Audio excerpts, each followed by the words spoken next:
Sahabat WB, podcast kita kali ini berjudul Apa yang Dilihat? Apakah engkau merasa khawatir jatuh sakit? Resah mendengar kabar pengurangan karyawan di kantor? Cemas karena segala sesuatu yang telah engkau rencanakan tak berjalan semestinya? Atau takut akan berita kematian yang belakangan sering terdengar menimpa orang-orang terdekat atau orang-orang yang pernah kau kenal secara pribadi? Kalau berbagai perasaan ini ada di pikiranmu, ketahuilah bahwa engkau tidak sendirian.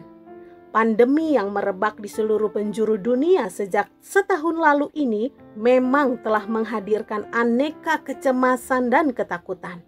Apalagi di Indonesia sendiri, jumlah penderitanya terus meningkat, seolah badai pandemi ini tidak akan pernah berakhir. Sahabat WB, berbicara tentang badai, Alkitab mencatat dua peristiwa badai yang dialami oleh murid-murid Yesus. Menariknya, kedua peristiwa badai itu mengubah cara pandang murid-murid kepada Yesus. Kedua badai menunjukkan kekuatan yang luar biasa di dalam diri Yesus yang melampaui besarnya badai yang melanda. Mari kita lihat satu persatu. Badai yang pertama terjadi ketika Yesus selesai mengajar orang banyak. Markus pasal 4 ayat 35 sampai 41. Lalu ia mengajak murid-murid untuk bertolak ke seberang danau. Dalam perjalanan, angin topan yang sangat dahsyat menghantam perahu mereka. Murid-murid menjadi sangat ketakutan, sementara Yesus tertidur pulas di dalam buritan seolah-olah tidak merasakan kegentingan mengerikan yang sedang terjadi. Murid-murid awalnya panik bercampur heran. Mereka membangunkan Yesus sambil menuduh bahwa Yesus tidur pulas karena tidak peduli bahwa mereka semua akan binasa oleh badai itu. Rupanya respons kedua pihak terhadap badai jauh berbeda. Yesus tenang-tenang saja sampai tidur pulas. Sedangkan para muridnya panik karena yakin akan binasa. Hal ini membuktikan bahwa Yesus punya sesuatu yang lebih besar daripada badai itu yang jelas tidak dimiliki oleh para murid. Apakah kekuatan di dalam diri Yesus itu? Tak lain dan tak bukan, damai sejahtera. Itulah kekuatan yang membuat Yesus tenang dalam tidurnya dan tegas menghardik atau membentak badai itu. Diam, tenanglah. Memang oleh hardikan itu, seketika itu juga badai berhenti dan danau menjadi teduh sekali. Sahabat WB, mari kita bersyukur karena kekuatan damai sejahtera yang dimiliki Yesus itu tidak dibawanya begitu saja naik ke surga. Kekuatan itu dilepaskannya dan diberikannya kepada kita yang hidup di bumi. Damai sejahtera kutinggalkan bagimu. Damai sejahteraku kuberikan kepadamu. Dan apa yang kuberikan tidak seperti yang diberikan oleh dunia kepadamu. Janganlah gelisah dan gentar hatimu. Yohanes 14 ayat yang ke-27. Yesus tahu bahwa badai pertama di danau itu bukanlah satu-satunya badai yang akan datang melanda kehidupan para muridnya di sepanjang zaman. Yesus tahu persis badai-badai di dalam kehidupan kita akan mengguncang kita. Terkadang tak hanya menimbulkan kecemasan, tetapi juga membuat kita tak bisa tidur sampai berhari-hari atau bahkan berbulan-bulan, hingga membuat imunitas tubuh kita menjadi lemah. Namun, damai sejahteranya Dia berikan bagi kita. Dan Dia, sang sumber damai sejahtera itu, kini hidup di dalam kita. Damai sejahtera Yesus itu sanggup membuat kita tenang, tidak gelisah, tidak gentar di tengah-tengah badai kehidupan saat ini. Sahabat WB, damai sejahtera Yesus ini sama dengan yang diberitakan oleh Paulus kepada jemaat di Filipi. Janganlah hendaknya kamu khawatir tentang apapun juga, tetapi nyatakanlah dalam segala hal keinginanmu kepada Allah dalam doa dan permohonan dengan ucapan syukur. Damai sejahtera Allah yang melampaui segala akal akan memelihara hati dan pikiranmu dalam Kristus Yesus. Filipi 4 ayat 6-7. Jelaslah, damai sejahtera yang datang dari Yesus itu melampaui segala akal manusia. Oleh kekuatan damai sejahtera itu, kita bisa mengalihkan pandangan dari badai ke Yesus. Melewati badai yang dahsyat termasuk badai pandemi kali ini, cara pandang kita justru berubah.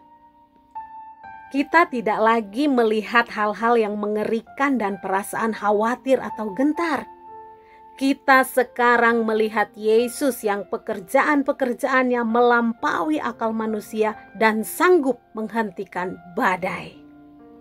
Sahabat WB, badai kedua terjadi saat Yesus meminta murid-murid untuk berangkat lebih dulu ke Betsaida.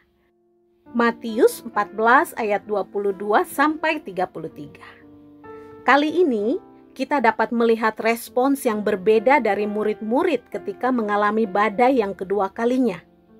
Angin sakal menerpa perahu mereka hingga digoyang-goyang gelombang. Saat badai sedang melanda itulah, Yesus datang menghampiri para murid di perahu dengan berjalan kaki di atas permukaan air. Mereka melihat sisi lain dari kekuatan Yesus.